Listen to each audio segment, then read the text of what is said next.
Konnichiwa. This episode of Pizza Plus Coffee equals Code is centered around Ender Lilies, Quietus of the Nights, from publisher Binary Haze in Japan. The interview is with Keisuke Okabe, the director for Ender Lilies, and features a lovely translator, Jonathan, who facilitated the entire interview for us. I hope you enjoy it. For those people who might not be familiar with what Ender Lilies is, could you please give a quick summary of what it's all about? Ender Lilies is a dark fantasy Metroidvania, and the main character, Lily, she travels in the land of End together with the help of cursed immortal knights.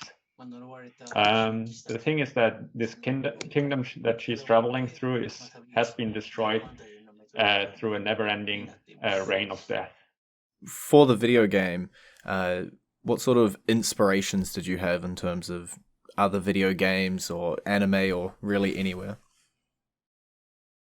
He had multiple inspirations from different games.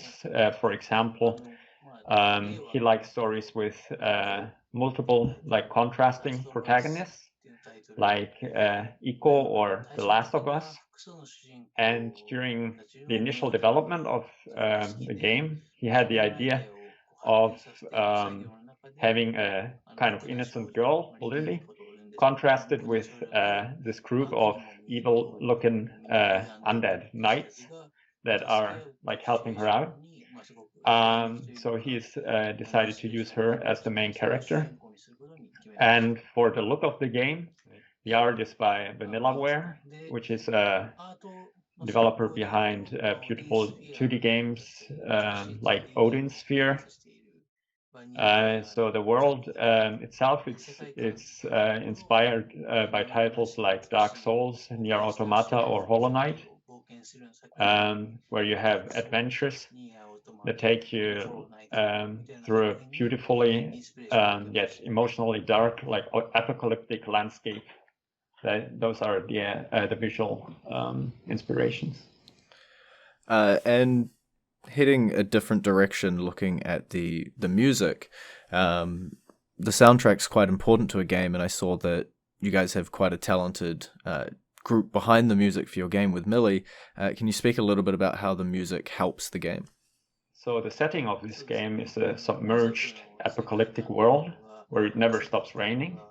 And he wanted to create some accompanying scores that express the sadness of this apocalyptic world, but match the environmental sounds of the rain falling around it.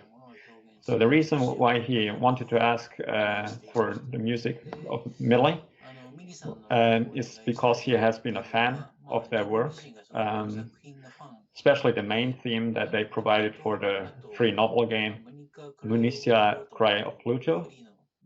And that was something that he listened to while he developed his ideas for the game. So what he did is when he brought the prototype of the game and asked the help from Mili, he asked their help and gave them the prototype, and they were quite excited with that and decided to jump on board. And yeah, so what's special about it is that the music accompanies the emotions of the silent protagonist, Lily. And since the game features the ability to make opposing characters your friends, they commissioned wonderful songs for the project, including songs that reflect the feelings of the anime characters and even bosses who appear in the game.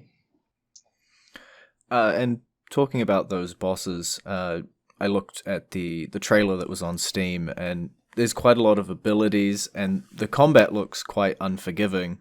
I guess, is this game targeted towards the casual audience or more towards those sort of hardcore Dark Souls fans? He's talking about the difficulty with respect to the target audience. And what they are aiming for is that the players with a strong interest in games that combine dark fantasy and Metroidvania looking real challenges.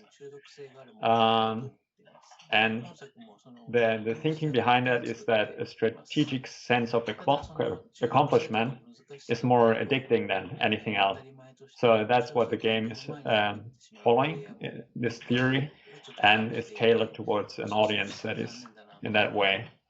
However, it would be regrettable that if just chasing that addictive quality and you have a very high level of difficulty and that becomes the norm.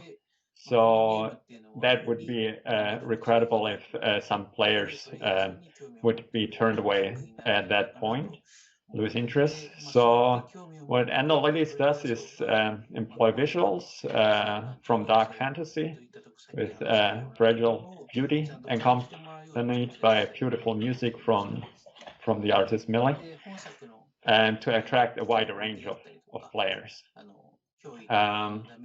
So they made these adjustments so the player base that is interested in games with a type of dark atmosphere can also feel this kind of sense of accomplishment and enjoy the addictiveness of the strategy part. The enemy attacks in the game are damaging and threatening. However, the active performance of the characters is very strong, like filled with agile motion. So it's, if you are carefully, you can avoid enemy attacks. There are many different skills that you can choose from, and that you can tune your fighting style according to that to suit your own needs. So the game is also designed to some players who are not that good at action games, and so they can enjoy mastering their skills as well. As a follow-on to that, the many spirits or powers, how many are you sort of aiming for in the final game? So altogether, for the final version, they envisioned 26 different types of spirits with powers like swords, bows, and magic, etc. And only a part of those are currently accessible in the early access release. And following on to that one again, was there anything that you tried as a spirit that maybe didn't work out or didn't make it into the game? He cannot really remember any of the powers that he gave up on. So he has these 26 that they finally focused on, but he does not remember one concrete power that he gave up on during development. And from the Steam page, there's some beautiful cutscenes, and it really shows off this world that is being built. How much of the game is focused on that lore and that narrative side of things? So he is quite particular about the world setting, so that people can have fun searching for what happened in this world that already has been destroyed. The story has main influences from Celtic mythology, medieval literature, and various world folklore, and all built as an all-new fantasy world. Yes.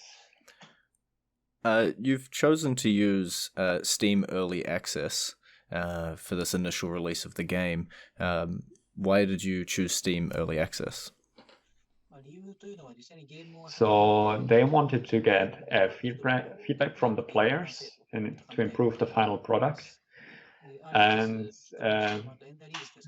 also use early access as an opportunity to let more people know about Ender Lilies itself.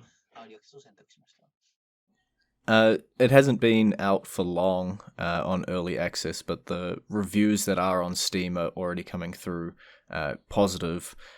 So what's it like to see that reception already coming through fairly positive? Yeah, so he is extremely pleased. The whole team is very happy about these results.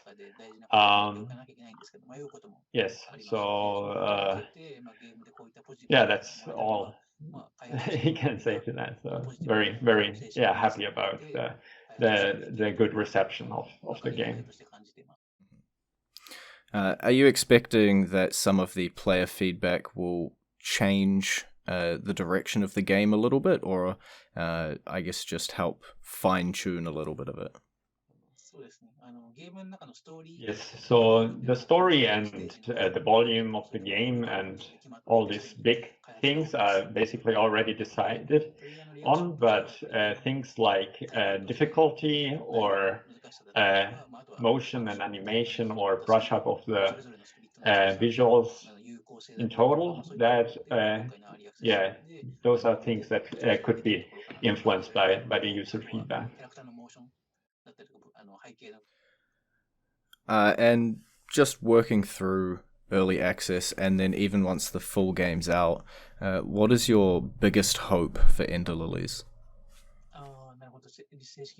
So the first milestone is to have a successful early access, and then for the future have things like the wonderful soundtrack that they have made, maybe released as a separate thing, so that this world of Ender Lilies can be spread like in the world, and more people can access it. That is like his goal. And I guess, is there anything about Ender Lilies that we haven't discussed so far that you want to make sure that the listeners or the viewers know about the game?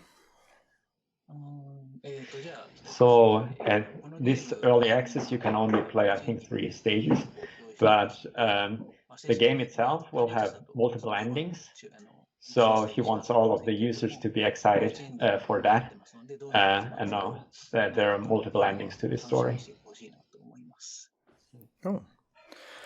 And if people want to learn more about Ender Lilies, they can visit the Steam page that it's up on now, but is there also social media links or other places that people could go to if they wanted to learn more about the game?